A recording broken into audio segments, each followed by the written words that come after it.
Selamat pagi teman-teman, kami dari kelompok 7. Di sini kami akan mempresentasikan hasil menganalisis kami dari buku SD kelas 4. Pembahasan analisis kami di buku kelas 4 yaitu di tema 2 yang bertema selalu berhemat energi dengan subtema manfaat energi dari pembelajaran 1. Materi subtema 2 yaitu mengenal teks petunjuk, itu ada pelajaran bahasa Indonesia.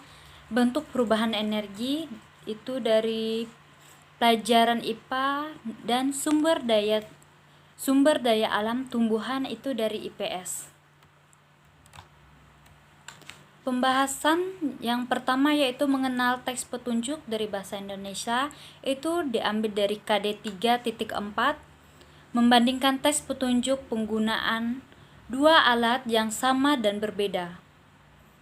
KD 4.4 yaitu menyajikan penggunaan alat dalam bentuk teks tulis dan visual menggunakan kosakata baku dan kalimat efektif. Yang kedua ada bentuk perubahan energi dari pelajaran IPA, ini diambil dari KD 3.5, mengidentifikasi berbagai sumber energi perubahan bentuk energi. KD 4.5 menyajikan laporan hasil pengamatan dan penelusuran informasi tentang berbagai perubahan bentuk energi. Sumber daya alam tumbuhan, ini dari pelajaran IPS dari KD 3.1, yaitu mengidentifikasi karakteristik ruang dan manfaat sumber daya untuk kesejahteraan masyarakat dari tingkat kota atau kabupaten sampai tingkat provinsi. Yang KD 4.1 yaitu menyajikan hasil identifikasi karakteristik ruang dan pemanfaatan sumber daya alam untuk kesejahteraan masyarakat dari tingkat kota, kabupaten sampai tingkat provinsi. Selanjutnya adalah pendekatan pembelajaran. Pendekatan pembelajaran pada subtema 2 pembelajaran 1 adalah pendekatan saintifik dan tematik integratif. Pembelajaran dengan pendekatan saintifik ini dilakukan dengan proses ilmiah, yaitu dalam hal ini apa yang diperoleh oleh siswa dilakukan dengan indera dan akal pikiran sendiri, sehingga dalam hal ini mereka mengalaminya secara langsung, yaitu dalam proses mendapatkan ilmu pengetahuan. Pembelajaran ini dilakukan melalui proses pengamatan atau mengamati, menanya, mencoba, menalar, dan mengomunikasikan. Tujuan dari pembelajaran ini yaitu meningkatkan dan membentuk sikap, keterampilan, dan pengetahuan siswa secara maksimal. Kemudian dilanjutkan dengan sintak. Sintak atau dapat juga dikatakan sebagai langkah-langkah.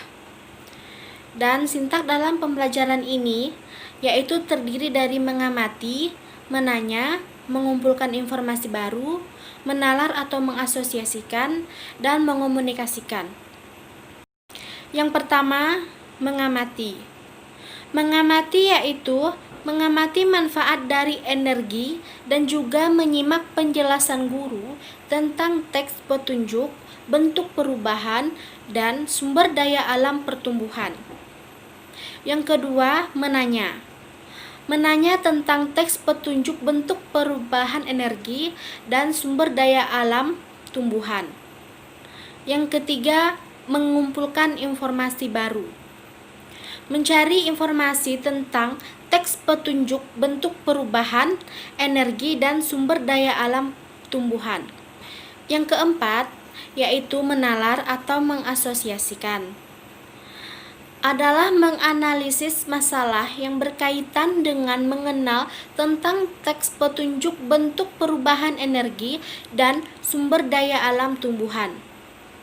Yang kelima, mengomunikasikan. Mengomunikasikan adalah mempresentasikan hasil analisis yang berkaitan dengan mengenal teks teks petunjuk, bentuk perubahan energi, dan sumber daya alam pertumbuhan. Baiklah, selanjutnya yaitu aspek penilaian. Aspek penilaian pada kurikulum 2013 ini bersifat otentik, artinya tidak mengacu pada satu penilaian saja yaitu pengetahuan.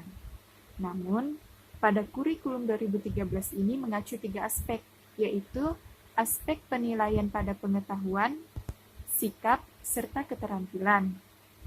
Dan pada kurikulum 2013 ini sangat menekankan pada aspek penilaian sikap, karena agar terciptanya generasi penerus yang berkarakter.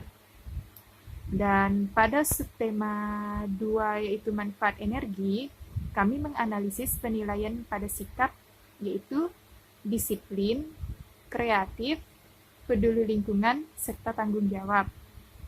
Aspek pengetahuan yaitu teks petunjuk, berbagai perubahan bentuk energi, dan tanaman obat.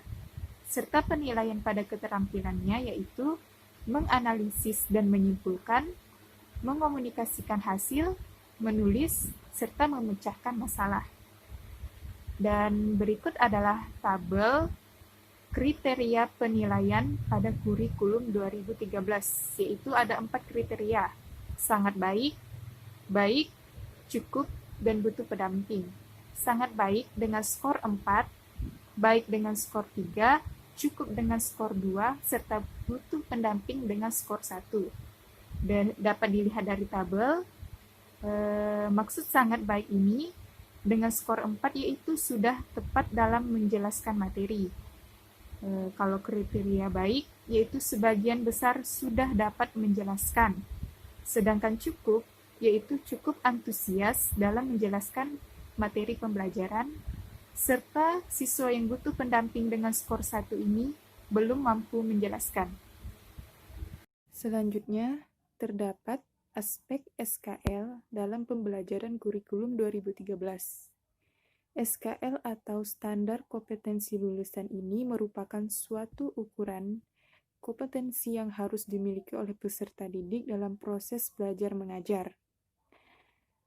Pada SKL Sistem Kurikulum 2013 ini mencangkup 3 ranah, yaitu memiliki kecakapan dalam ranah sikap, memiliki kecakapan dalam ranah keterampilan, dan memiliki kecakapan dalam ranah pengetahuan. Baiklah, selanjutnya pada mata pelajaran IPA dalam K13, pada kelas 5 IPA sudah berdiri sendiri dan memiliki keterpaduan pada mata pelajaran lainnya, seperti yang kami analisis pada subtema 2 pembelajaran 1, yaitu keterpaduan IPA dengan bahasa Indonesia dan keterpaduan IPA dengan IPS. Kesimpulannya, kurikulum 2013 adalah kurikulum yang berlaku dalam sistem pendidikan Indonesia.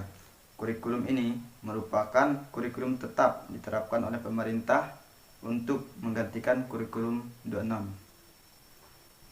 Mungkin sekian dari presentasi kelompok kami. Terima kasih.